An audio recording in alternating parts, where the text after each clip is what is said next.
Hey folks, Mike here, Krabby's Country Life. So this is my fishing tip-up system. It was inspired by World's Fastest Tube. The guy's name is Ray Cote, and on his channel he showed how he does his fishing. So I decided to replicate that.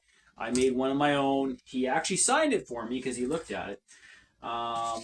What I do is I have a mouse trap and I have my rod. And on my rod, what you do is you use, according to him, you got to use a fly rod reel. So when the fish pulls on it, you can hear that. So how this works is you put the thing in here and you run it through the mouse trap. You take the spring out because the rod becomes a spring. So you hook that up like that and into here like this. So the string goes around the mousetrap and sits on the edge of the mousetrap pan. So when the fish grabs it and takes off with it, it goes and it takes off and it sets the hook. The problem I have is the mousetrap here is not sitting far enough over here. So my plan is to take the mousetrap off, and then I'm gonna cut it so that it's wide open here. So I'm gonna, that way I can edge it that the pan sits over the edge. So I'm gonna cut that. What do I have?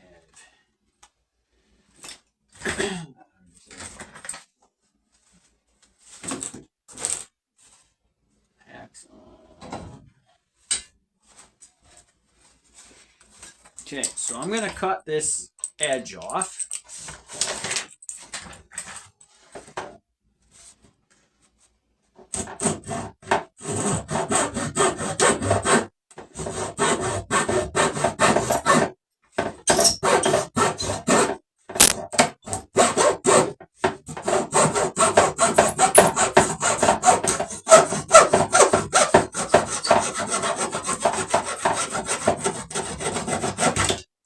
Okay.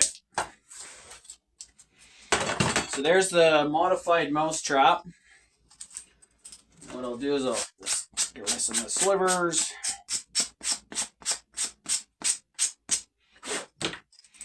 So now what I'm going to do is I'm going to make it so that it sits quite far over the hole here. And then I'll screw it back down. So the problem I was having was, now I lost my screws. That's a problem. The problem I had was the line was freezing to the board. And when the fish grabbed it, it wasn't tripping as fast as it should have.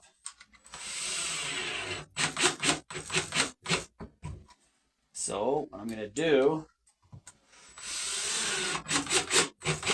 all right, there's my mouse trap again. So let's try this again.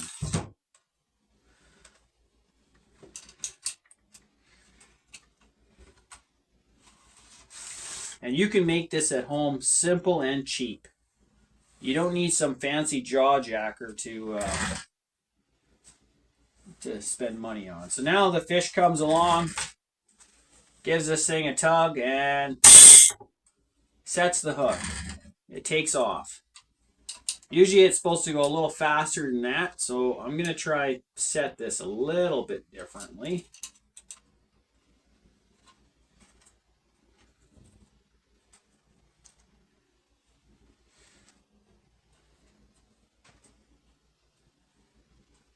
So this hole here is so you can look down and see your bait. But what you want to do, according to Ray, is cover the holes. Because the fish can see the light coming up through the holes, and they get nervous. So if you cover the holes with a piece of wood or something like that, when this thing trips, so the fish is going to take off with it, and then it sets it. So what you do is also you want to tighten their drag so that it's a harder drag. harder your drag, the harder the set. So we're going to try this again.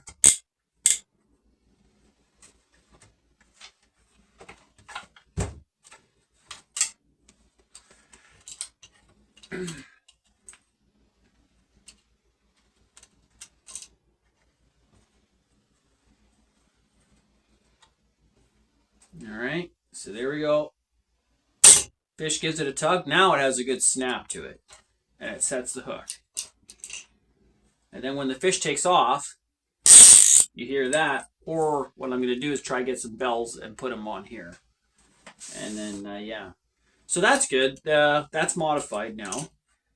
The way you set up your bait, on his channel, Ray uses... he uses a long leader. This leader's too short because I ran out of the long ones. Uses a long leader, and he actually has his hook sitting in his bait upside down like this. So you thread the fish through there, because no fish... It looks more realistic when the fish looks like it's swimming. Where I live, you can't use live bait. And then you put marshmallows on there, and you drop it with red food coloring, because red... The fish... Red means that it's not dead. So the theory goes is the fish will come and see that, and it will look, hey, this looks kind of interesting. And because the line goes this way, the fish doesn't know exactly 100% what it is. So he'll grab it, he'll take off with it, and it will start to go. And then when it tugs on it, the springboard, this setup will snap, and you got your fish. His typical response is to use an elastic here with sacrificial rocks, because the big fish, once they grab it, the rock pops off, and then you got a good fight in your hands. This is what I have. It's wintertime. I can't really find decent rocks right now. So I'm going to fish with this setup. And I have the swivel on there so I can slide this through the bait and then hook it on again. But ideally, the more you hide it, the better presentation you're going to get. So I'm planning on trying to go fishing tomorrow with a friend of mine, Jay. Jay's Outdoor Fun.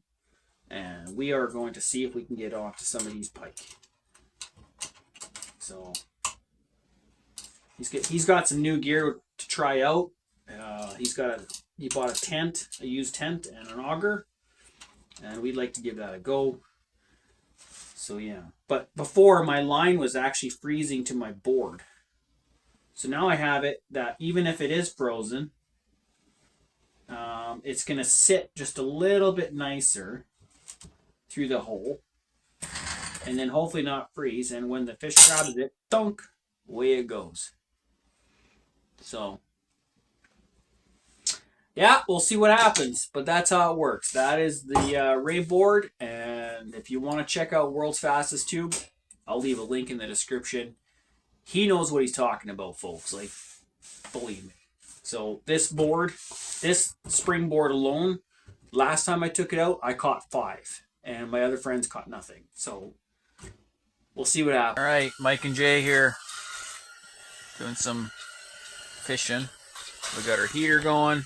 So we're out on a lake that's 45 minutes-ish from our house, something like that, yeah. And we got our ice fishing Ray board set up here. Haven't seen anything yet, no action, it's been kind of quiet. We're running a Mr. Heater that I picked up for $5 at a garage sale. Jay's got his gear there, and he's trying to fix up some used tip-ups that he bought. Yeah. So, yeah, we'll see what happens. We're going to hopefully have a good day here. Hopefully get it onto the fish. Jay's trying out some pepperoni. No, I'm eating it. I'm not trying it. Trying it with I don't waste pepperoni. Just like mine.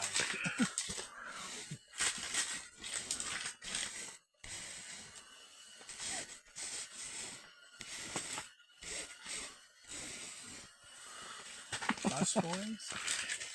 Yeah. Got our sunflower heater going. It's warming up in here. See, it's melted there. Mm-hmm.